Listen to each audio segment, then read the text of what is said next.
After 13 years of exposing lies in the media, I discovered the biggest lie of all. They want you to think racism is random, accidental, just bad people doing bad things. But what if I told you anti-black racism was engineered, programmed like software, marketed like a product, and designed to survive across generations? That's exactly what I prove in my new book, Us versus the Machine, How Anti-Black Racism Was Programmed, Marketed, and Made to Survive. This isn't another book about what racism looks like.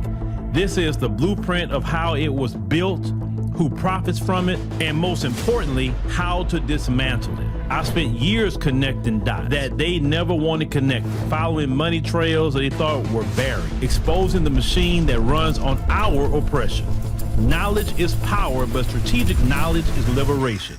Get Us versus the Machine on Amazon today, because once you understand the system, you can beat the system. A lot of times you have immigrants that come to America and they just believe that we just making too many things about race. And everything is about race. I've heard them say that even to me before in my lifetime in working, telling me, hey, you got to watch yourself for this and that. Well, everything, why you got to make it about race? And we look at them like, oh, you one of those, huh? Okay. All right, cool. I'm going to tell you nothing then. And that's how we've just gotten to that point. Now, case in point, this one sister is going to, clock them real good about that and how they finding out really the hard way. Let's check this out. The reason so many minorities are shocked with Trump's behavior right now is because many of them did not listen to black people when we said everything in this place has to do with race. No matter how hard you work, no matter how much you kiss ass, no matter how much you conform, no matter how much you change your ethnic name to an American name, no matter how much you don't speak your own language, you are still not one of them. You're not a part of the crew, bruh. Y'all voting Republican like you've been here 20 generations. God damn. We got first generation Americans voting Republican. Black people who have been here 15 to 20 generations are not even voting Republican. Why are you? And yes, it's that serious. Y'all, listen. Listen, Trump is going to be a canon event. And the saddest part about it, a lot of the groups that he is attacking voted for him. He don't give a damn. Because you don't shake hands with the devil, y'all. Because the devil, he gonna give you what you want really quick. But he gonna collect that debt very slow. Of course, immigrants don't know really what they're doing because they didn't come and ask black people. They actually listen to the folks. That's really what it is. And that's their biggest problem they're dealing with right now, that betrayal. And that's shocking a lot of them, the betrayal that white America is doing to them. And we knew how white America get down. We know we can't trust them going to league with any of them. That's what they do. They betray you constantly. So because of that betrayal, that's what the shock. And when she said about the voting Republican thing, we know as black Americans why most black people don't vote for the Republican Party.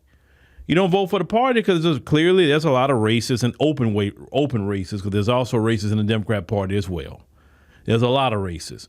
But those racists, they usually try to stay undercover, all that. But if you really go deep into what the Democrat Party do, it's just that sly racism. You know what I'm saying? Now, the Democrats may give a little bit more than the Republicans will on some things, but when the rubber meets the road, they're not really looking for black empowerment in the Democrat Party either. And for sure, the Republican Party is not looking for black empowerment, not whatsoever. Now, black people who's smart won't vote Democrat or Republican. They're going to be independent, and they're only going to vote our interests and whatever particular candidate at the time will side with us and what we need. But when you come over here and jumping into American politics, don't know what you're doing, and then you wonder why, like, for instance, the Somalis, for instance, they want to go vote for Donald Trump. Then a year later, he's calling them names and saying that he want them out of here. They shouldn't be here. If they understood the history, even recent history of the Republican Party, they wouldn't be talking like that. And it doesn't even make sense, because if you're an immigrant, you would be pro-Democrat, because the immigration party is the Democrat Party. It's not the Republican Party. But what's happening with the immigrants is just more so when people say FAFO. That's really what it is. That's all. And those lessons a lot of times are learned hard. It's kind of like your kids, especially even if you have grown kids. You try to tell your kids something, hey, don't do this, don't do that, don't go here, don't go there, and you're dismissed until they have that one experience where they hit that brick wall face first. And then either they'll come to you and tell you, or they'll be silent about it. But you know what happened. And then they learn a good lesson. And that's really what's happened to a lot of the immigrant groups here in America. You're learning a great lesson in white supremacy. White supremacy don't want nothing to do with any immigrant, especially if you are not white. If you're not white, they want nothing to do with you. It don't matter if you go vote for Republican. It don't matter at all. They don't like you. The East Indians found that out the hard way.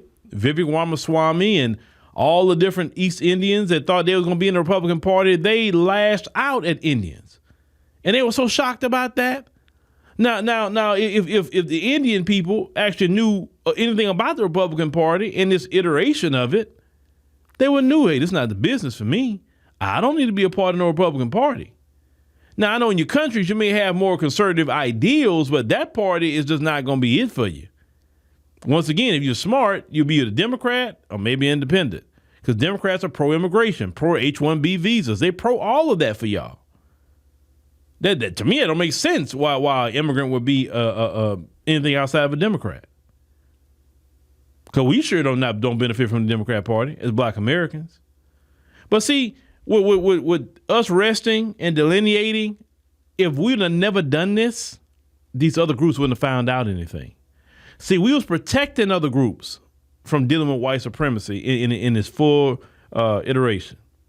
But now, since we're out the way, and you know, white supremacy is oppressive, they got to oppress somebody. So if we're not in the way, they're going to go to the next best thing. That's why they're dealing with the things they're dealing with right now, ladies and gentlemen. That's why. And we got to continue to rest, continue to stay out of the way, continue to only focus on what we got going on in Black America, because these groups haven't really been through it long enough. It's like Trump only been in office not even a year yet. No, I think maybe you can ask him a question by the end of his term. Hey, you get what we're telling you now? They got to deal with it a good 4 years and then come back and ask him a question about it. You understand? Because this is a come to Jesus moment for these different groups. Because before they didn't appreciate the covering they had from Black America. You know, it's one of those things like they say, you don't appreciate it till it's gone. You don't appreciate certain people. You don't appreciate certain relationships. You don't appreciate certain jobs or careers or businesses until it's gone. Because you got so used to it, right? But let me know what y'all think about, you know, this situation with the immigrants. Like I said, they find out the hard way. And like I said, but even though they dealing with it, don't get a bleeding heart. You need to go talk to them at the end of Trump's term. Talk to them then see where they at. Because a year of Trump is not enough. No. They need a good 4 years of it.